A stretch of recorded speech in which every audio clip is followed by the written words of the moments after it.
ముందుగా పాత్రిక మిత్రులకు నమస్కారం మరియు కాంగ్రెస్ కుటుంబ సభ్యులందరూ కూడా నా యొక్క నమస్కారం. ఈ సమావేశం ముఖ్య ఉద్దేశం ప్రభుత్వం గతంలో ప్రకటించినటువంటి సంక్షేమ పథకాల గురించి ప్రభుత్వం మాకు ఒక ఆదేశం ఇచ్చింది. ఈ 7 పథకాలను ప్రజలకు చేరవేయమని. ఒకటి చేనేత కార్మికులు, రెండవది ఒంటరి మహిళ, వికలాంగులు, కళ్ళుగీత కార్మికులు, మలేరియా బాధితులు, డయాలసిస్ రోగులు. గతంలో కాంగ్రెస్ పార్టీ అంటేనే సంక్షేమ పథకాలకు పెద్దపీటేసే పార్టీ కాబట్టి ఈ 7 పథకాలను ఏ విధంగా అప్లై చేసుకోవాలా, దీనికి ఎలాంటి డాక్యుమెంట్ అవసరం అనేది ప్రభుత్వం తెలియజేసింది.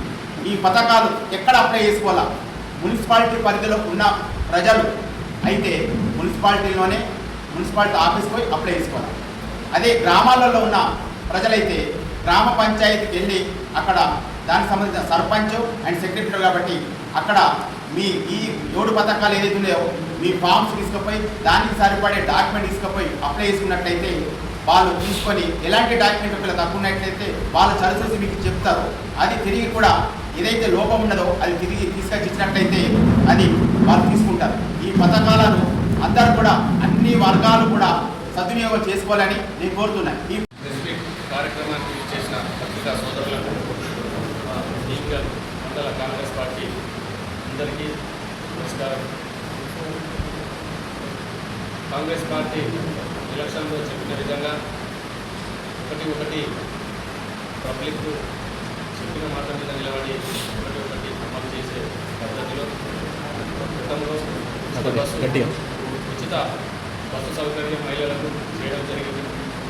అదేవిధంగా ఫస్ట్ ఫేజ్లో ఇందిరమ్మ ఇల్లు ఇవ్వడం జరిగింది. అదేవిధంగా 200 ఉచిత కరెంటు దాని గురించి ఇవ్వడం జరిగింది.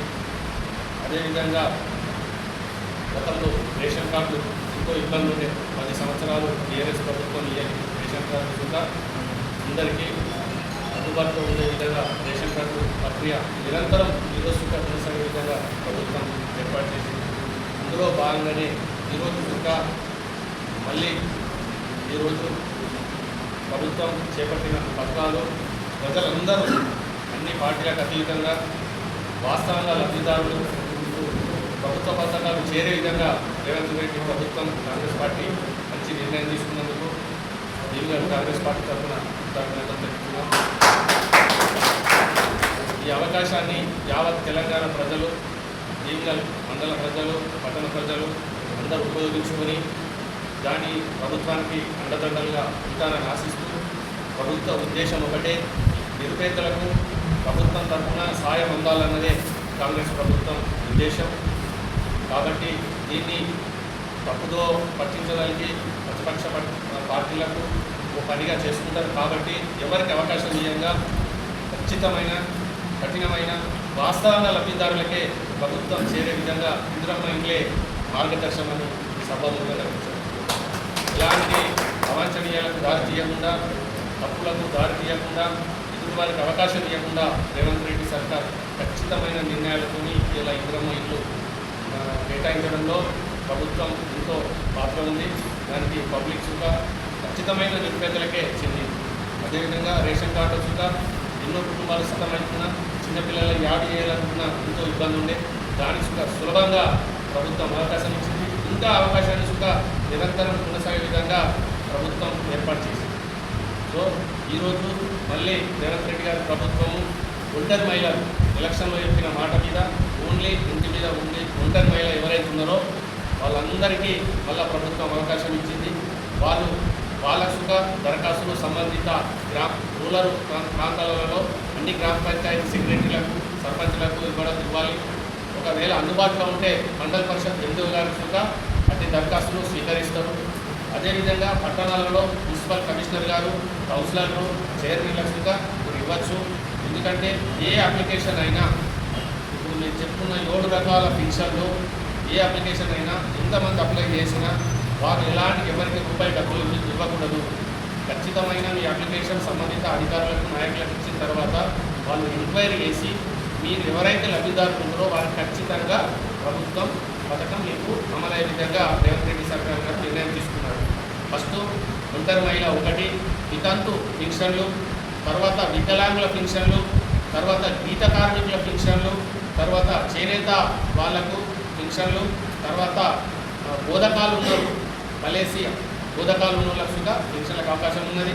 అదేవిధంగా డయాలసిస్ మొత్తము పైన తెలిపిన ఈ 7 రకాల పింఛన్లకు మాత్రము దరఖాస్తులు స్వీకరించబడతాయి సంబంధిత ప్రభుత్వ ఆఫీసులలో. దీన్ని అందరూ ఉపయోగించుకోవాలని మరొకసారి మనవి. అదేవిధంగా ఇప్పుడు ఏదైతే మన భీమగల్ మండలంలో గతంలో 7,000 చిల్లర రేషన్ కార్డులు ఉండే 21 వరకు, మరి 23 నుంచి ఇప్పటి వరకు మళ్ళీ రేషన్ కార్డు మినిమం పాత ఇవ్వంటే ఒక 5,000, 6,000 లోపు కొత్త రేషన్ కార్డులు అయినాయి. మొత్తం 12,000 చిల్లర కొత్త రేషన్ కార్డుల సుగా పాత కొత్త అందరి సుగా రేషన్ కార్డుల పంపిణీ సుగా ఆగస్టు 15 తారీఖు నాడు ప్రభుత్వము పంపిణీ చేసే విధంగా మీరందరూ దీన్ని ఉపయోగించుకోవాలని విన్నవిస్తున్నారు. అదేవిధంగా గతంలో 200 యూనిట్ల కరెంటుని కొంతమంది రేషన్ కార్డు ఉన్న వాళ్ళు లబ్ధి పొందుతున్నారు. ఇప్పుడు మళ్ళీ కొత్త రేషన్ కార్డులు వచ్చినాయి కాబట్టి వారు సుగా సంబంధిత ఆఫీసులలో, మండల ఆఫీసులలో, గ్రామ పంచాయతీలలో, మున్సిపల్ ఆఫీసులలో 200 యూనిట్ల లోపల ఎవరైతే ఉన్నారో వాళ్ళు సుగా వారి యొక్క Aadhaar card, ration card, current meter మళ్ళీ ఆ కేంద్ర ఆఫీసులలో అప్లై చేసుకుంటే వారికి సుగా 200 యూనిట్ల ఉచిత సౌకర్యం సుగా ప్రభుత్వం ఏర్పాటు చేసింది. దీని సుగా పబ్లిక్ ఉపయోగించుకోవాలని మనవి. అదేవిధంగా మొదటి విడతలో భీమగల్ మండలంలో 500 ఇళ్ళు మంజూరు చేయబడ్డాయి. అట్టి 500 ఇళ్లలో 400 ఇళ్ళు పైగా పూర్తి స్థాయిలో కంప్లీట్ అయినాయి. వారికి 4 లక్షల రూపాయల చొప్పున పేమెంట్స్ కూడా చేయడం జరిగింది. మిగతా పేమెంట్స్ కూడా త్వరలో పడుతుంది. అవి కాక కొన్ని రీసెంట్లీ ఈ 500లో కొన్ని 21 ఒక రిజెక్ట్ అయి ఉండే అవి మళ్ళీ ఫైనల్ అప్పుడు కూడా మొన్న 15 రోజుల కిందట ఇంద్రో గారు 21 మంజూరు చేయడం జరిగింది. అవి కాకుండా ఇప్పుడు మళ్ళీ 2వ దశ ఇంద్రమ్మ ఇల్లు కూడా ఎవరైనా అర్హులు, నిజమైన అర్హులు ఏ తాండాలలో కానీ ఏ గ్రామ పంచాయతీలో కానీ గుడిసె ఉన్న ఊరు, గుడిసె ఉన్న తాండా ఉండద్దన్నదే రేవంత్ రెడ్డి కాంగ్రెస్ ప్రభుత్వం. అందరూ ప్రతి ఒక్క నిరుపేదలు అర్హులైన వారు ఖచ్చితంగా అప్లై చేసుకుని ప్రభుత్వ ఉద్దేశాన్ని మీరు అనుభవించాలని రేవంత్ రెడ్డి సర్కార్ నిర్ణయించినందుకు దీన్ని పూర్తిగా మీరు ఉపయోగించుకుంటారని కాంగ్రెస్ పార్టీ తరఫున మీ అందరికీ విజ్ఞప్తి చేస్తున్నాం. అదేవిధంగా ఎలాంటి ఎవరికి ఏ ఒక్క రూపాయి ఇవ్వద్దు, ప్రభుత్వం మీకు ఉచితంగానే ఇస్తున్నది కాబట్టి మన అపోజిట్లు 14 పేదలకి ఎంతోమంది ఉన్నారు, ఎవరికి అవకాశం ఇవ్వద్దని ఈ పత్రిక ముఖ్యంగా కోరుకుంటున్నాము.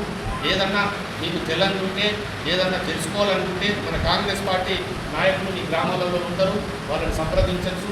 అవసరమైతే ఏ ఫామ్ కావాలా, ఏ ఫామ్లో ఇవ్వాలన్నట్టుగా వారు మీకు హెల్ప్గా ఉంటారని ఆశిస్తూ ముగిస్తున్నాను. జై కాంగ్రెస్.